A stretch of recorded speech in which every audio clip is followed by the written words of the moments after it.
नमस्कार दोस्तों, कैसे हैं आप लोग? उम्मीद है आप सुखी और प्रसन्न होंगे। और जैसा कि हमने आपसे कहा था, हम हमेशा किसी नए विषय के ऊपर चर्चा करेंगे। तो आइए आज हम एक नए विषय के ऊपर चर्चा करते हैं।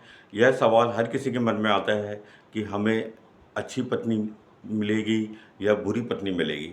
तो आइए इसी विषय पर आज चर्चा करते हैं। कहते हैं कि एक अच्छी पत्नी आपके घर को स्वर्ग बना देती है और आपके बच्चों को अच्छे संस्कार देती है और आपका जीवन यह बहुत अच्छे से व्यतीत होता है। इसके विपरीत एक बुरी पत्नी आपके घर को नर्क बना देती है और कलह का वातावरण करती है, बच्चों को कुसंस्कार देती है और आपके जीवन को बहुत कष्टप्रद बना देती है। तो आखिर ऐसा क्यों होता है? यदि हम शास्त्रों के अनुसार देखें, विशेषकर हिंदू शास्त्रों के अनुसार, एक अच्छी या बुरी पत्नी का मिलना आपके कर्म, भाग्य और संस्कार के कारण होता है। यानी यह इसका कारण शास्त्रों में प्रारब्ध को बताया गया है। यदि आप पिछले प्रारब्ध यानी पिछले जन्मों के कर्म और संस्कार जो आप जुड़ जाते हैं और हर जन्म में आपके साथ जाते हैं। पिछले जन्म में आपने यदि अच्छे कर्म किए हैं, लोगों को सुख पहुंचाया है और धर्म के अनुसार आचरण किया है और सभी का भला किया है, तो इसके पुरस्कार स्वरूप आपको अगले जन्म में ऐसी पत्नी मिलती है, संस्कारी पत्नी मिलती है, गुणी पत्नी मिलती है जो आपके जीवन को स्वर्ग बना देती है।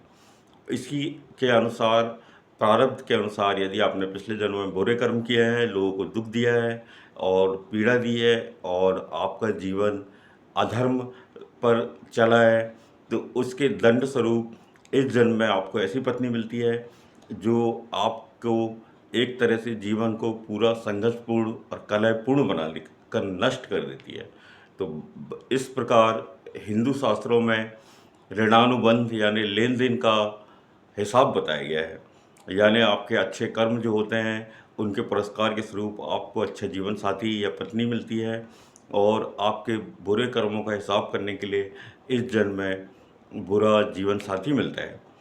और इसके साथ ही साथ कहा जाता है कि एक आदर्श पत्नी पति को गलत रास्ते पर जाने से रोकती है और उसे सही निर्णय लेने में मदद करती है, घर गृहस्थी को पूरी तरह से अच्छे से संभालती है, बच्चों को अच्छे संस्कार देती है और हर सुख दुख में आपके साथ रहती है। इसी प्रकार एक बुरी पत्नी हर समय घर में कलह का वातावरण रखती है और आपके जीवन को कष्टों से भर देती है, परिवार, मान सम्मान और हर चीज़ का नाश कर देती है। तो फिर इससे बचने के लिए क्या करना चाहिए? क्या शास्त्रों में इस बारे में कुछ उपाय बताया गया है? जी हाँ, शास्त्रों में इस बारे में उपाय बताया गया है। गरुड़ पुराण और महाभारत के अनुशासन पर्व में ये कहा गया है कि यदि आप इस जन्म में अच्छे कर्म करते हैं और लोगों का भला करते हैं और धर्म के अनुसार आचरण करते हैं, तो यही अच्छे कर्म आपके पिछले भाग्य पर भारी पड़ जाते हैं और वही बुरी पत्नी आपके लिए अच्छी पत्नी भी बन जाती है। और यदि आप परस्पर प्रेमपूर्ण व्यवहार रखेंगे तो आप अच्छाई भी अपना असर करती है और आपका जीवन साथी भी बदल जाएगा। तो यह तो हुई शास्त्रों की बात। तो कुछ लोग कहेंगे कि हमने तो कभी देखा नहीं पिछला जन्म, कि आखिर पिछले जन्म में हमने क्या किया क्या नहीं किया, तो हम कैसे मान लें कि जो पिछले जन्म में था वही इसका परिणाम है। तो देखिए, जो हिंदू धर्म है, हमारी संस्कृति है, वह प्रारब्ध को महत्व देती है। इसके साथ ही साथ उसमें कर्म को भी आधार बनाया गया है। जैसे आप डॉक्टर के पास जाते हैं तो कहा जाता है कि बीमारी आने से पहले सावधानी रखना चाहिए। तो इस बारे में चाणक्य की एक नीति बहुत महत्वपूर्ण है, जिसमें उन्होंने कहा है कि बुद्धिहीन पुरुष बाहरी सुंदरता को देखता है, कुल, परिवार और गुण को नहीं देखता है और ऐसी सुंदर स्त्री से विवाह करता है जो कुल, परिवार और गुणहीन होती है और बाद में दुख पाता है। इसलिए चाणक्य ने कहा है कि पहले विवाह करने के पहले सुंदरता के बजाय कुल, परिवार और समाज में उनकी स्थिति और व्यवहार और आदि चीज़ों को परखें, उसके बाद ही विवाह संबंध स्थापित करें। एक तरह से वे भी सावधानी की ओर ही इंगित कर रहे हैं कि विवाह करने के पहले कई सावधानियों को रखना चाहिए। आजकल बॉयफ्रेंड गर्लफ्रेंड का कल्चर होता है, लोग साथ में घूमते हैं, धीरे से उनमें प्यार बढ़ता है और एक स्थिति ऐसी आती है कि वे विवाह कर लेते हैं और बाद में पछताते हैं। और आपने सुना होगा कि कोई नीले ड्रम में पाया जा रहा है तो कोई किसी को ले जाके धक्का दे रहा है, कोई कुछ कर दे रहा है। तो ये इसीलिए होता है कि पूरी जांच परख नहीं करते हैं। तो हम क्या करें, पिछले जन्मों का हिसाब करके चुपचाप बैठ जाएं और अगले जन्म का इंतज़ार करें। नहीं, ऐसा बिल्कुल नहीं है। शास्त्र आपको पूरा मार्ग दिखाते हैं। इसके साथ ही साथ आपके लिए कानून भी है। आप कानून का भी सहारा ले सकते हैं। पहले तो परस्पर व्यवहार से बातचीत करें। व्यवहार के अनुसार यदि सच में वे एक दूसरे के साथ रहना चाहते हैं तो अपने स्वभाव में परिवर्तन करेंगे।